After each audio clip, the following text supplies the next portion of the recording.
किसने चलाई श्री कृष्ण पर बाण, जिसके कारण कृष्ण के अवतार का अंत हो गया, यानी कृष्ण भगवान की मृत्यु हो गई।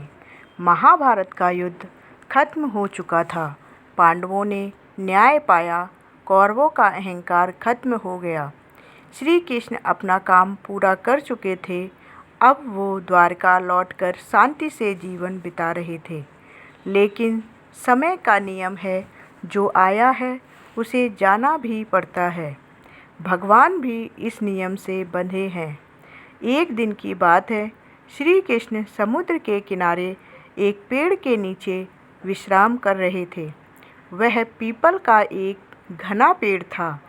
युद्धों की थकान, मित्रों की वियोग की पीड़ा और संसार से विरक्ति, ये सब मिलकर उनके मन को शांत कर चुके थे।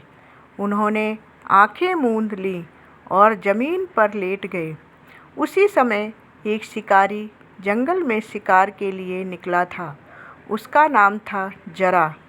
जरा एक साधारण शिकारी था, जो रोज़ जंगल में जाकर भोजन के लिए जानवरों का शिकार करता था। उस दिन उसकी नज़र दूर से कुछ चमकती हुई चीज़ पर पड़ी।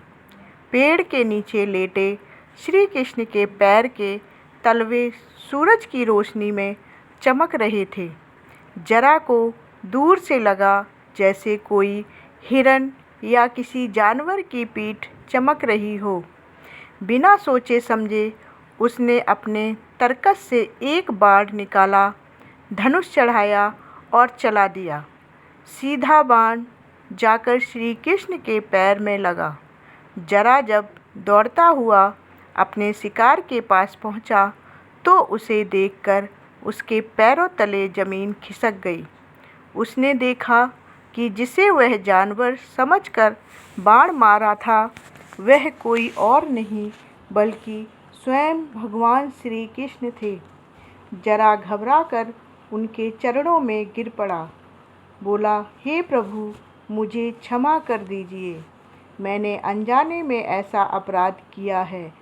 मैं तो आपको पहचान ही नहीं पाया। वह रोते हुए कहने लगा। श्री कृष्ण भगवान ने मुस्कुराते हुए उसकी ओर देखा। उनका चेहरा शांत था, जैसे सब कुछ पहले से तय हो गया हो।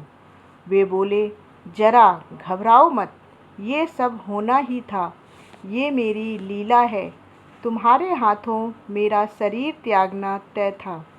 जरा के मन का बोझ कुछ हल्का हुआ, लेकिन उसकी आंखों से आंसू रुकने का नाम नहीं ले रहे थे। श्री कृष्ण ने उसे आशीर्वाद दिया और कहा, अब तुम भी अपने जीवन में आगे बढ़ो। इसके बाद श्री कृष्ण ने अपनी आंखें मूंद लीं और योग बल से अपना शरीर छोड़ दिया। उनका शरीर धीरे धीरे धरती से ऊपर उठता गया, जैसे कोई रोशनी की किरण आसमान की ओर जा रही हो। श्री कृष्ण का देह त्याग केवल एक इंसान के बाण से नहीं हुआ था, बल्कि यह एक दिव्य योजना का हिस्सा था। जब पृथ्वी पर उनका काम पूरा हो गया था, तब प्रकृति ने उन्हें स्वयं बुला लिया। इस तरह जरा नाम के शिकारी ने अनजाने में श्री कृष्ण पर बाण चलाया था, और वही इस धरती पर श्री कृष्ण के अवतार का अंत बना। गोकुल में जन्मे नंदलाल, मथुरा के योद्धा, वृंदावन के मुरलीधर, द्वारका के राजा श्री कृष्ण अपनी लीला समेटकर अपने धाम लौट गए।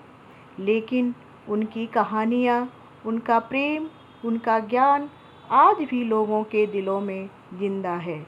जय श्री कृष्ण।